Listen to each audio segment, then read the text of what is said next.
Hoje no 44º dia da nossa aventura da Alice no País das Maravilhas, um número bastante simbólico que eu gosto bastante.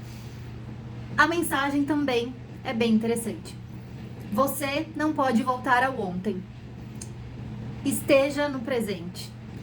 E o grifo acrescentou: venha, quero ouvir algumas de suas aventuras.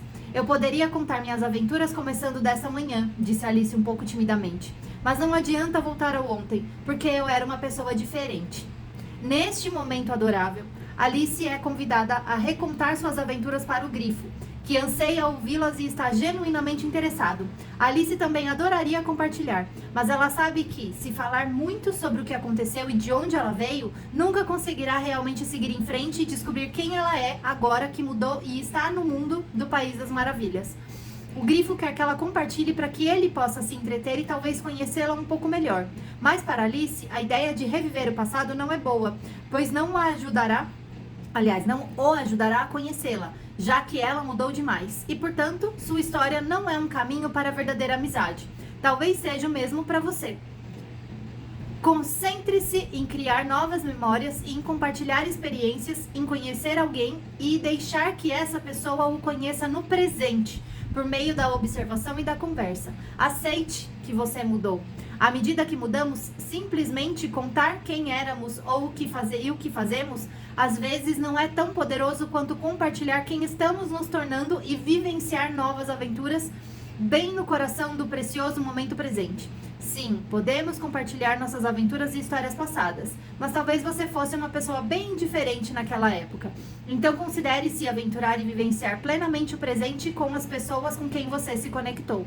Seu passado transbordará de você quando for a hora certa para compartilhar essas coisas. E aqui essa mensagem fala que você é mais do que o seu passado, você já evoluiu e mudou. Todos os dias a gente muda um pouquinho, mas quando a gente está envolvida e engajada em mudar mesmo, a gente muda mais. Inclusive, é uma frase alquímica que eu tenho ela tatuada aqui, que chama Opus, né? Na verdade ela diz Opus contra Natura, que é a obra contra a natureza. É natural a gente já evoluir, mesmo que a gente não esteja... mesmo que você não queira, isso vai acontecer. Mas quando você quer ainda, minha filha, ninguém segura, né? Então, essa mensagem fala sobre isso. Fala também de compartilhar que quando a gente compartilha a nossa história, é apenas partilhar quem você já foi.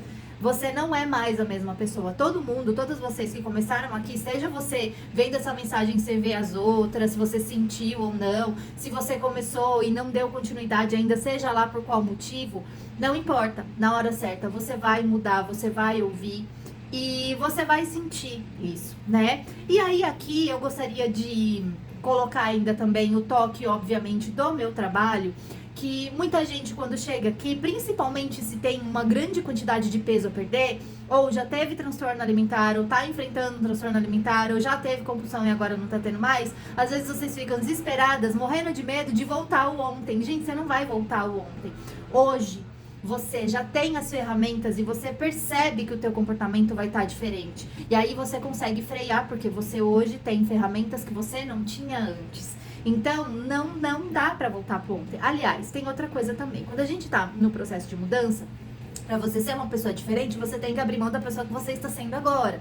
Então, o que é o curar-se da compulsão? É você saber parar de comer e você perceber que você não precisa daquelas grandes quantidades. Você entendeu por que você tá buscando ou por que você busca grandes quantidades. E na hora que vem esse impulso de comer, você precisa frear esse impulso. Você não pode continuar sendo aquela outra pessoa. Entende onde eu quero chegar? Envolve-se em transformar. Eu preciso ir treinar, mas eu não tô com vontade. Mas a pessoa que você quer ser treina, então você vai ter que ir. Então você vai ter que decidir, ou você vai, ou você muda a pessoa que você quer ser. Entende? Entende como é complexo? A gente não se torna a pessoa imaginando ela. Você vai ter que trilhar este caminho. E às vezes você vai ficar se prendendo em adiar, em não ir, em não fazer, porque você, essa sua versão antiga não quer que você se torne essa versão nova, sabe? É como se fosse o medo do desconhecido.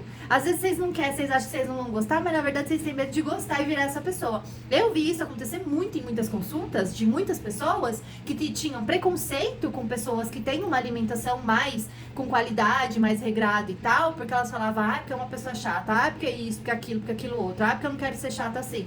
E no fundo a pessoa viu que assim, não é ser chata, você ter disciplina incomoda quem não tem, né? Porque você é uma prova viva de que mudar é possível. Sabe? Tem a diferença entre obsessão, disciplina e tudo mais. Mas, às vezes, pra gente chegar numa disciplina saudável, você vai ter que pôr o pé naquilo que não é saudável e você vai falar, opa, eu tô perdendo a mão. Volta, entende? Não existe caminho seguro perfeito. Existe um acompanhamento que pode te perceber que você tá indo pra um outro caminho. Você fala, opa, vou frear isso aí. Você fala, você não tá vendo que você tá meio, né? Fala, mesmo, tá meio descompensado aqui. E aí você volta, entende? Às vezes sozinho ou sozinha, a gente se perde um pouco porque não tem uma visão de fora. E dependendo dos conhecidos, né? A gente acha que é inveja, que é isso, que é aquilo. E a gente não ouve. Mas quando o acompanhamento tá sendo feito com alguém que sabe o que tá fazendo, sabe? Né? Que tem experiência naquela situação, aí é diferente. Então, o que fica aqui de lição, de atividade, né? Qual é a pergunta do dia? O que mudou em mim desde o início, né? Desde o primeiro dia dessa aventura, desde quando a gente estava lá na descida da Toca do Coelho, né? Que a gente fez 5 atos, esse é o 6º ato, o ato bônus. Desde o primeiro ato até agora, o que mudou? E aí, de atividade, eu vou deixar o convite para você fazer o seguinte. Você relembre as primeiras atividades e as perguntas do início da nossa aventura, e aí você escreve, né? Escreva. Quais foram as mudanças mais significativas que eu percebi em mim todos esses dias? E deixa isso acontecer. Começa a comparar como você está agora e como que você estava no começo da nossa aventura. E amanhã a gente vai para a última mensagem desses 45 dias. E eu espero que você tenha gostado. Um beijo.